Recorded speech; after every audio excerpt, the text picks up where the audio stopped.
நீங்கள் பார்த்துக் கொண்டிருப்பது உங்கள் விஜய்.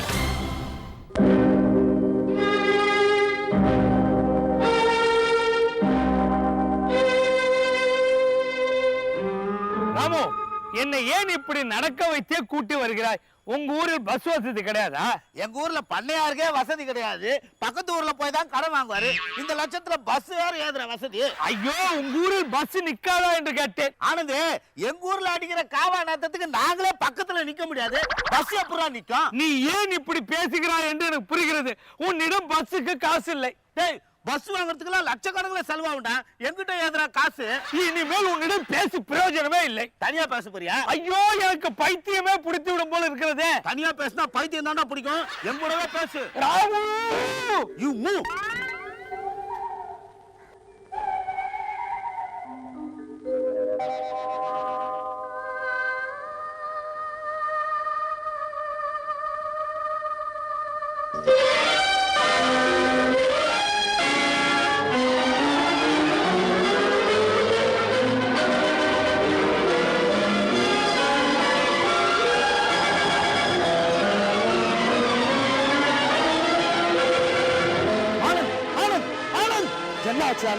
ஆமா, நான் இந்த வீட்டில் வாழ்ந்தது போலவே இருக்கிறது. நீ எந்த வீட்டுல ஒழுங்கா வாழ்ந்துக்கிற?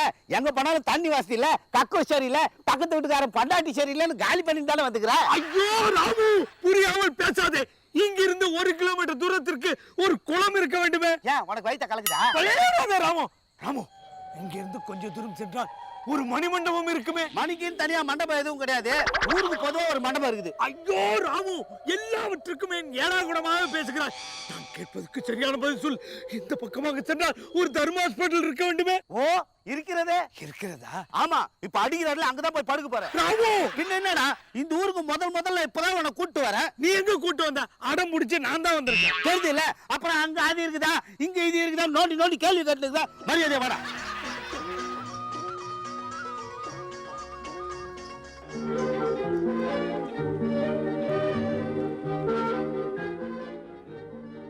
ஊர்ல இருந்து ராமு வரேன்னு சொன்னா இன்னும் ஆளை காணுமே.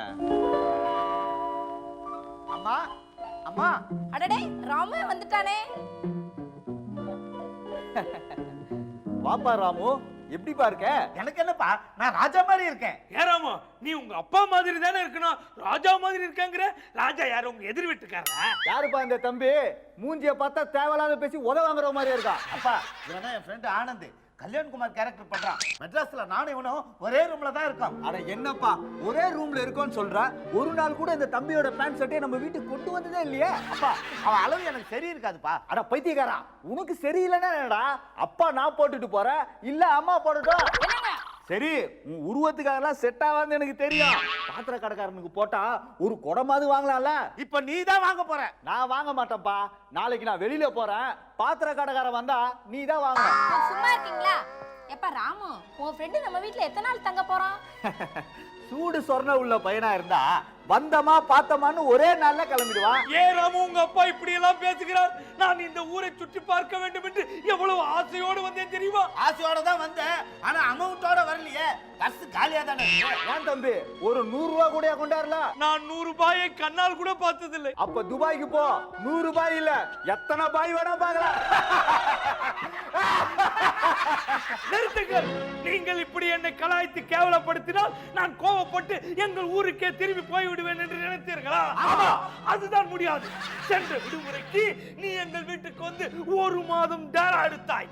அதற்கு பழிக்கு பழி வாங்கதான் இந்த விடுமுறைக்கு நான் உங்கள் வீட்டுக்கு வந்திருக்கிறேன். தம்பி, இதுக்கெல்லாமா பழி வாங்குவாங்க? இதற்குத்தான் பழி வாங்க வேண்டும். விடுமுறை வந்தாலே நண்பர்கள் வீட்டுக்கு சென்று தங்குகிறேன் என்று எத்தனை மாணவர்கள் அட்டூழியம் செய்கிறார்கள். அவர்களுக்கெல்லாம் இது ஒரு பாடமாக இருக்கட்டும். ஏன் ஆனது, இந்த காலத்து மாணவர்கள் சிலபஸ்ல இருக்க பாடத்தையே சரியா படிக்க மாட்டேன்றாங்க. இதுல வேற எக்ஸ்ட்ரா பாடம் எதுக்குப்பா? தயவு செஞ்சு உன் பழி வாங்குற குணத்தெல்லாம் விட்டுட்டு 2-3 நாள்ல இந்த வீட்டை விட்டு கிளம்பிடுப்பா. முடியாது. நீ எப்படி எங்க வீட்டுல வந்து 1 மாசம் டேரா அடிச்சியோ அதே மாதிரி நானும் உங்க வீட்டுல 1 மாசம் டேரா அடிக்காம விட மாட்டேன்.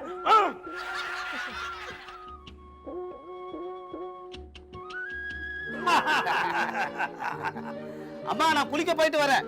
என்ன ஆனந்த், எங்க வீட்டு பலகாரங்கள் எப்படி இருந்தது? அதை சாப்பிட்ட நீ தான் சொல்லணும். நான் உட்கார்ந்து வேடிக்கை தானே பாத்துக்கிட்டு இருந்தேன். அது இருக்கட்டும் ஆனந்த். அது எங்க இருக்கு? நீ உங்க அப்பா தான் ஃபுல்லா தின்னுட்டீங்களா? சரி வா, குளிக்க போலாம். ஆனந்த் சோப்பு மறந்துட்டேன், கொண்டு வந்துடுறேன். நான் குளிக்கிறதே ஒரு மாசமா மறந்துட்டேன், இவன் சோப்ப மறந்த பெருசா சொல்லிக்கிட்டு இருக்கான்.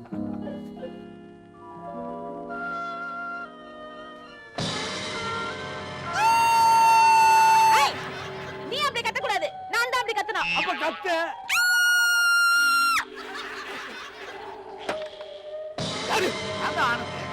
ஏன்டா போய் சொல்ற? நான் தான் ஆனந்த, நீ ராமு. போடா பொறுக்கி எச்சகால. அது நீ. ரெண்டுமே நானா? சரி, நீ ஒண்ணு நான் ஒண்ணு. சரி வா குளிக்க போலாம். என்னல வாடா. இல்ல இங்க யாரையும் வாடா. இல்ல யாரும்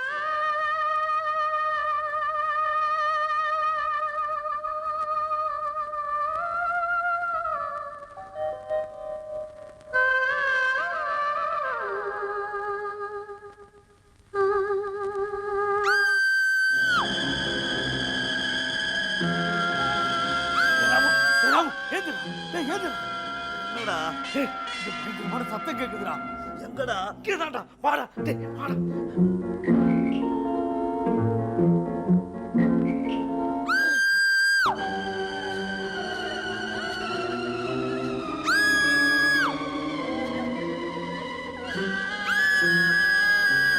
ஏண்டா டேய், அறிவுதானே உனக்கு?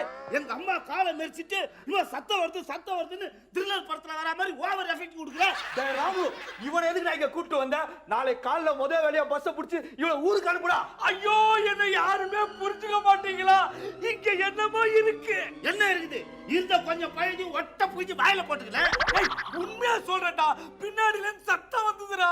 டேய், பின்னாடில இருந்து சத்தம் வந்தா கேஸ் ப்ராப்ளமா இருக்குடா. ஜெல்சீல் போட்டுக்க, சரியா போயிடும். நிறுத்துடா. நீத்தெல்லாம் முடியாதுடா. ஜெல்சீல் போட்டாதான் நிக்கும். புரிஞ்சு போச்சுடா. நீங்க எல்லாரும் இப்படி என்கிட்ட மாறி மாறி பேசுறத பார்த்தா என்கிட்ட ஏதோ மறைக்கிறீங்கன்னு நினைக்கிறேன். உண்மையை சொல்லுங்க, உங்க வீட்டுக்கு பின்னாடி கட்டி வச்சிருக்க அந்த பொண்ணு யாரு?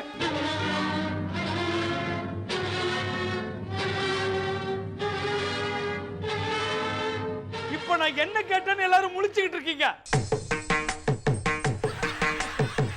ஏத்துருங்க, எல்லாரும் ஏத்துருங்க. டேய் ஏத்துருங்க, ஏத்துருங்க. டேய் ஏத்துருங்க. ஏன் பேசிக்கிட்டே இருக்கமோ எல்லாரும் தூங்குறீங்க? ஏண்டா டேய், மூச்சுன்னு இருந்தா ஏன் எல்லாரும் மூச்சுன்னு இருக்கீங்கன்னு கேக்குற? தூங்குனா எல்லாரும் ஏன் தூங்குறீங்கன்னு கேக்குற? இப்ப நாங்க தூங்குவா மூச்சுன்னு இருக்குவாடா? ரொம்ப சாமர்த்தியமா பேசுறதா நினைக்காத ராமு. மரியாதை, நான் கேட்கிற கேள்விக்கு பதில் சொல்.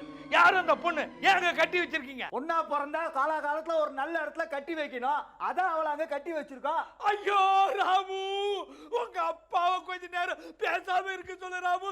என்னால தாங்கல ராமு, தாங்கல. ஆனா இப்போ உனக்கு என்ன வேணும்? அந்த பொண்ணு யாருன்னு தெரியணும், அவ்வளவுதானே. அவள் என் தங்கை. தங்கையா? என்னையா கூப்பிட்டியா? நான் உன்னை கூப்பிடலையா. அப்புறம் தங்கையா என்ன? நான் தான் தங்கையா. என்னையா? அப்பா வாய முடியும், சும்மா இருக்கப்பா. ஆனந்த், என் தங்கையை எதுக்காக நாங்க அந்த ரூம்ல அடைச்சு வச்சிருக்கோம்னா, அவ கொஞ்ச நாளாவே புத்தி சுவாதீனம் இல்லாம இருக்கா. நீங்களாம் ரொம்ப தெளிவா இருக்கீங்க. நீங்க தான் புத்தி சுவாதீனம் இல்லாத மாதிரி இருக்கீங்க.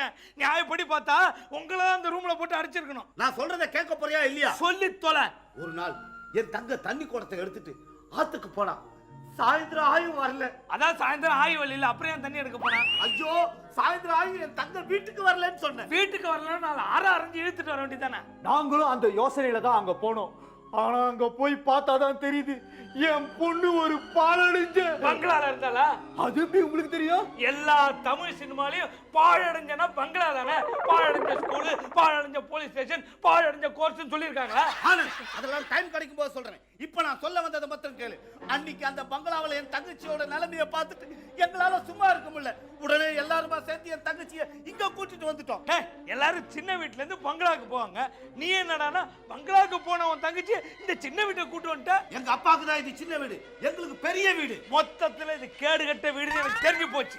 நான் இப்பவே அந்த பங்களாக்கு போய் அங்க என்ன நடக்குதுன்னு கண்டுபிடிக்க போறேன். வாடா ஆனந்த், நான் சொன்னா கேளு. இல்ல நான் அங்க போவேன். ஐயோ, நான் சொல்றத கேளு, நீ அங்க போக வேண்டாம். நான் கேட்க மாட்டேன், அங்க போகத்தான் போறேன். ஐயோ ஆனந்த், நீ அங்க போக வேண்டாம். நான் அங்க போவேன் போவேன் போவேன்.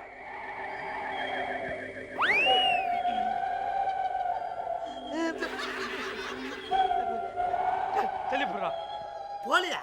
போறேன்டா. போறியா? தூங்க போறேன்டா. தள்ளிப்புறா. ஒரே கட்டில கூட கட்டுப்பாடா படுக்கலாம். அந்த கட்டுப்பாடு உனக்கு இருக்கட்டும்.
இல்ல நீ அவ்வளோ தூரத்துல ஓடி வந்தியா? உன் பின்னாடியே துரத்திட்டு வந்தா எப்படி இருக்குன்னு நினைச்சு பார்த்தேன். அதுக்கே இப்படி மூச்சு வாங்குது. வாயா சாங்க பாடலாம்.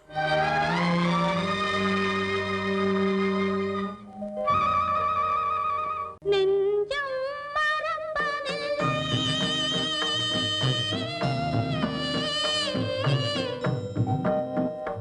அது நினைவை இழக்கவில்லை.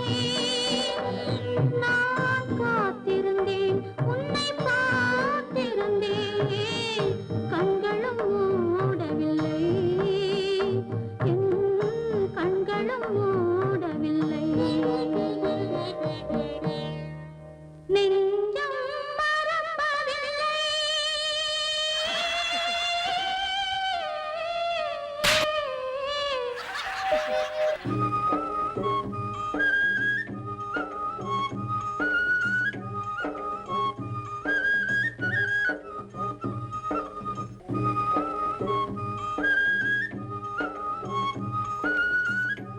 புள்ளை கொடுங்களத்தான். கல்யாணத்துக்கு முன்பே புள்ளை கேட்கிறாயே, உனக்கு என்ன அவ்வளவு அவசரமா? ஐயோ, நான் இந்த புள்ளை கேட்டேன். அப்போ அந்த புள்ளை வேண்டாமா? அத்தான் அத்தான், நாம் வாழ்நாள் முழுவதும் இப்படியே இருக்க வேண்டும். கொஞ்ச நேரம் இப்படியே இருந்ததுக்கே கையெல்லாம் மரத்து போகிறது. வாழ்நாள் முழுவதும் எப்படி இப்படியே இருப்பது? அத்தான், நாம் இப்படியே சந்தோஷமாக இருக்க வேண்டும் என்று கூறினேன். இந்த சந்தோஷம் நிலைக்க வேண்டும் என்றால் நான் உடனடியாக ஒரு வேலைக்கு செல்ல வேண்டும். ஒரு வேளை என்ன, அதான் 3 வேளைக்கும் சாப்பிட வீட்டிற்கு செல்கிறீர்களே, அது போதாதா? அது போதாது என்றுதான் மாலை வேலைக்கு சொஜ்ஜி பஜ்ஜிக்காக உன்னிடம் காசு கேட்கிறேன். காசு கேட்டாலே உனக்கு கோவம் வருமே. சரி சரி, எனக்கு முக்கியமான வேலை இருக்கிறது. நாளை மறுபடியும் இதே இடத்தில் சந்திப்போம். அத்தான், இன்னும் எத்தனை நாட்களுக்கு தான் இப்படி காடு மேடு என்று சந்திப்பது? எல்லாம் கல்யாணம் வரைதான் கண்ணே. எப்பொழுதான் கல்யாணம்? உனக்கு தெரியாமலா? கண்டிப்பாக முதல் பத்திரிகை உனக்கு தான் வைப்பேன். இப்படியே பேசிக் கொண்டிருந்தால் செவில் மேலேயே வைப்பேன். அப்படி என்றால் மொய் வைக்க மாட்டாயா? விளையாடாதீர்கள் அத்தான். இப்ப எல்லாம் விளையாட்டா தான் இருக்கும். உன்னை கழட்டி விட்டு போனதுக்கு அப்புறம் தான் காண்டா இருக்கும். என்னத்தான்? ஒன்னதான். ஆமா தான், நேற்று நான் உங்கள் கனவில் வந்தேனா? இல்லையே. என்னத்தான், நீங்கள் என் கனவில் வரும்பொழுது நான் ஏன் உங்கள் கனவில் வரவில்லை? ஏனென்றால் தலைமாட்டில் நான் செருப்பு, தொடப்பக்கட்டை இவையெல்லாம் வைத்துக் கொண்டு படுப்பேன். அப்புறம் எப்படி எனக்கு கெட்ட கனவு வரும்? போங்களத்தான்.